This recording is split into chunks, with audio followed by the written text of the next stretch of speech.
Imagine being in the middle of a severe drought, crops failing, and the survival of your entire community hanging by a thread. What would you do? For ancient civilizations, the answer often involved turning to the gods through elaborate rituals and sacrifices. One of the most intriguing examples comes from the ancient Mayans, who believed that the gods controlled the weather and therefore could be appeased or angered. During times of drought, the Mayans conducted human sacrifices, believing that offering blood to the gods would bring rain.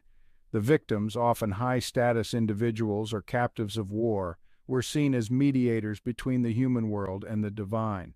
Welcome to Zain Facts channel, where today we're delving into the fascinating world of ancient weather modification techniques. Buckle up, because the knowledge we're about to unveil will make you see the skies in a whole new light. Interesting fact 1. The Mayans believed that cenotes, or natural sinkholes, were portals to the underworld, and these locations often became the sites of sacrifices intended to summon rain. Interesting fact 2. The Aztecs also practiced similar rituals, but with a twist. They would sacrifice children during their festival of Tlaloc, the god of rain, believing that the tears of the young would bring the much-needed rains. But it wasn't just in Mesoamerica where sacrifices were made to control the weather. In ancient Greece, sacrifices were also offered to the gods to ensure favorable weather. The Greeks believed that Zeus, the king of the gods, could control the skies. During times of drought, they would perform sacrifices to appease him, hoping for rain. These rituals were elaborate, involving processions, hymns, and the offering of animals, particularly bulls, which were considered sacred to Zeus. Interesting fact 3. In ancient Rome, the priesthood known as the Hu served the god Jupiter, the Roman counterpart of Zeus, was responsible for performing rituals to ensure good weather. They would conduct sacrifices and pray for rain during times of drought. Interesting fact 4. The Etruscans, who preceded the Romans in Italy, also had rituals to appease the gods for favorable weather. They believed that lightning and thunder were messages from the gods, and they had a complex system of divination called to interpret these signs and decide on the appropriate rituals. Engineering solutions in the Indus Valley. Moving from rituals to engineering marvels, let's explore how the Indus Valley civilization tackled the challenges of water management and weather control. The people of the Indus Valley, particularly in cities like Mohenjo-Daro and Harappa, were masters of hydraulic engineering. They constructed sophisticated drainage systems and reservoirs that collected and stored rainwater. These structures weren't just for flood control. They were also designed to harness and manage the monsoon rains, which were crucial for their agriculture. The Great Bath of Mohenjo-Daro, one of the earliest public water tanks in history, is a testament to the Indus Valley civilization's advanced understanding of water conservation and management. This massive structure was not just for bathing. It likely had religious significance, possibly used in rituals to invoke rain or cleanse the community during times of drought. Interesting fact. The Indus Valley people also practiced a form of cloud seeding by burning certain materials to create smoke, which they believed could encourage rainfall, a method that echoes modern-day practices. The hydraulic engineering of the Indus Valley was so advanced that some of their drainage systems and water management techniques are still used in parts of India and Pakistan today.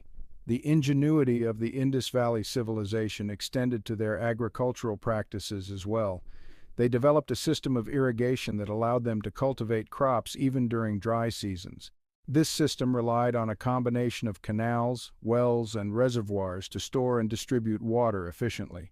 By carefully managing their water resources, the people of the Indus Valley were able to sustain their civilization for centuries, even in the face of unpredictable monsoon rains. Interesting fact. The Indus Valley civilization is one of the earliest examples of urban planning, with cities laid out in a grid pattern and equipped with advanced drainage systems that channeled rainwater away from homes and streets. The reservoirs and wells of the Indus Valley were often lined with baked bricks, a technique that prevented water from seeping into the ground and ensured that it could be stored for long periods. The Vedic traditions of India. In ancient India, weather modification wasn't just about physical techniques, but also deeply intertwined with religious beliefs and rituals. The Vedic texts, some of the oldest sacred writings in the world, include numerous hymns and rituals dedicated to controlling the weather. The Rig Veda, for example, contains hymns that were recited to invoke rain and avert droughts. The concept of the hydrological cycle was well understood by these ancient scholars who knew that water evaporated, condensed, and fell back as rain, a knowledge that informed their rituals and agricultural practices. The Vedic priests, known as rishis, played a crucial role in these weather rituals. They were believed to possess the power to communicate with the gods and influence natural phenomena. The yajnas, or ritual sacrifices they performed, were complex ceremonies that could last for days, involving the chanting of specific mantras, the offering of ghee into the sacred fire, and the recitation of hymns that praised the gods of rain, such as Indra, the god of thunderstorms. Interesting fact. The Atharvaveda, another ancient Vedic text, contains spells and incantations specifically aimed at controlling the weather. These include prayers to drive away storms, prevent floods, and summon rain. In some regions of ancient India, it was believed that certain holy men or sadhus had the power to control the weather through meditation and ascetic practices. These individuals were often sought out during times of drought to perform rituals and bring rain. The Arthashastra, an ancient Indian treatise on statecraft, also mentions the use of rituals to counteract natural calamities like droughts and floods, highlighting the importance of weather control and governance. This text, attributed to the ancient scholar Kautilya, provides a glimpse into how weather modification was not just a religious practice, but also a critical aspect of state management. Kings and rulers were expected to ensure the prosperity of their kingdoms, and controlling the weather was seen as a vital part of this responsibility. Interesting fact. The Arthashastra also advises rulers to build reservoirs and dams to store water during the rainy season, ensuring a steady supply of water during droughts. The Vedic tradition also includes the concept of the pravargya ritual, a ceremony that involved heating a clay vessel filled with milk until it boiled over. This ritual was believed to symbolize the sun and its life-giving energy, and it was often performed to ensure good weather and a bountiful harvest. Ancient China's cloud seeding techniques. Crossing over to ancient China, we find some of the earliest records of deliberate weather modification. The Chinese were pioneers in using what could be considered early forms of cloud seeding. Historical texts describe how they burned a variety of substances, including incense and aromatic woods, during religious ceremonies, believing that the smoke would rise and cause rain. This practice was particularly prominent during the reign of the Zhou dynasty, where rain-making rituals were conducted to ensure a good harvest. These rituals were often overseen by the emperor himself, who was considered the son of heaven and responsible for maintaining harmony between the heavens and the earth.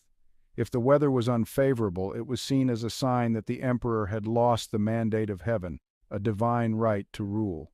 To regain favor with the gods, the emperor would perform elaborate ceremonies at the Temple of Heaven, offering sacrifices and burning incense to invoke rain. Interesting fact. The ancient Chinese also developed a system of divination known as the I Ching, or Book of Changes, which included methods for predicting the weather based on the patterns of the natural world. This practice was closely linked to their weather modification rituals, as it allowed them to time their ceremonies for maximum effectiveness. In addition to burning incense, the ancient Chinese also believed that the color of their garments could influence the weather. During rainmaking rituals, participants would often wear black, as it was associated with water in the north, elements believed to bring rain. The Chinese mythology is rich with stories of weather control, including the tale of the Yellow Emperor, who is said to have used a magical chariot to travel to the heavens and ask the gods to send rain. Another legend tells of Yu the Great, a mythical ruler who controlled the floods that plagued ancient China by digging canals and performing rituals to appease the river gods. These stories highlight the deep connection between weather control and the legitimacy of rulers in ancient Chinese culture. Interesting fact. The ancient Chinese also had a practice known as feng shui, which involved the manipulation of natural elements to create harmony between the human world and the environment. This practice extended to weather control, as it was believed that the placement of certain objects or the orientation of buildings could influence the weather, ensuring favorable conditions for agriculture and daily life. In addition to burning incense and practicing feng shui, the ancient Chinese developed sophisticated water management techniques, such as the Dujiangyan irrigation system, which was designed to control flooding and ensure a reliable water supply for agriculture.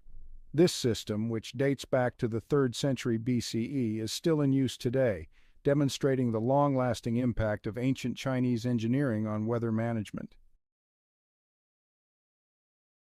Heading north, we find the Norse mythology of Scandinavia, where weather was believed to be under the control of powerful gods like Thor, the god of thunder, and Njord, the god of the sea and wind. The Norse people, who lived in a harsh and unpredictable climate, developed a rich tradition of rituals and stories centered around these deities. Thor, with his mighty hammer Mjolnir, was believed to cause thunder and lightning, and his favor was sought to ensure good weather for farming and seafaring. During storms, the Norse people would often offer sacrifices to Thor, asking him to calm the winds and protect their homes and ships. These sacrifices could range from simple offerings of food and drink to more elaborate rituals involving animals. The goal was always the same: to appease the gods and ensure that the weather would be favorable for their needs. Interesting fact 17. The Norse also believed that the weather could be influenced by powerful witches known as. These women were believed to have the ability to control the winds and were sometimes consulted by sailors who needed favorable conditions for their voyages. Interesting fact 18. One of the most famous stories in Norse mythology is the tale of Thor's journey to the land of the giants, where he battles against powerful storms and ultimately defeats the giant Hrungnir, a symbol of chaos and destructive weather. This story reflects the Norse belief in the struggle between order and chaos, with the gods playing a crucial role in maintaining balance in the natural world. In various parts of Africa, traditional rainmaking ceremonies have been practiced for centuries, and in some regions these rituals are still performed today. Among the most well-known are the rainmaking practices of the Bantu-speaking peoples, including the Zulu and Shona tribes. These communities have long believed that rainmakers, often elderly men or women with special knowledge, have the power to summon rain through rituals that involve music, dance, and offerings to the ancestors or spirits. The rainmaking rituals are deeply rooted in the spiritual beliefs of these communities, where the ancestors are seen as intermediaries between the living and the divine. By honoring the ancestors and performing the correct rituals, rainmakers seek to ensure that the rains will come at the right time to nourish the crops and sustain the community. Interesting fact 19. In some African cultures, it is believed that rainmakers can also withhold rain as a form of punishment, using their powers to enforce social norms or resolve conflicts within the community. This belief underscores the significant social and political influence that rainmakers can wield. Interesting fact 20. The Dogon people of Mali have a unique rainmaking ritual that involves the use of masks and elaborate dances. These rituals are not only intended to bring rain, but also to renew the connection between the community and the spiritual world, ensuring harmony and balance in all aspects of life. In addition to rainmaking, African societies have developed a range of agricultural practices that are adapted to the local climate. For example, the terraced fields of Ethiopia's Tigray region are designed to capture and conserve water, making it possible to grow crops in areas with limited rainfall. These agricultural techniques, combined with the spiritual practices of rainmaking, reflect a deep understanding of the environment and a holistic approach to managing natural resources. Interesting fact 21.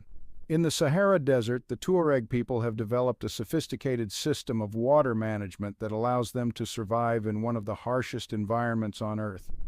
This system includes the construction of underground cisterns to store rainwater, as well as the use of desert plants that can thrive in arid conditions. Interesting fact 22.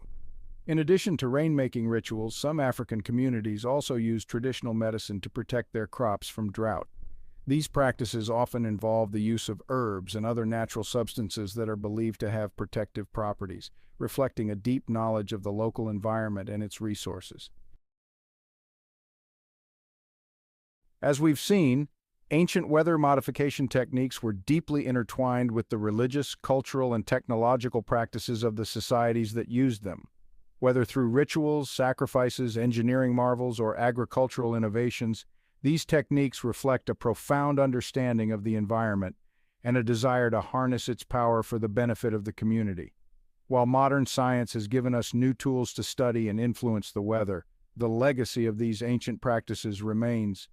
They remind us that throughout history, humans have always sought to control and understand the forces of nature. And as we continue to explore the possibilities of weather modification today, we can look back on these ancient practices with a sense of wonder and respect for the ingenuity and creativity of our ancestors.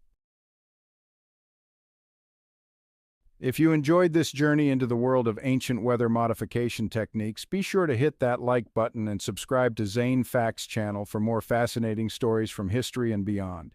Don't forget to ring the bell so you never miss an episode. Share your thoughts in the comments below. Have you heard of any other ancient weather rituals or techniques? We'd love to hear your insights.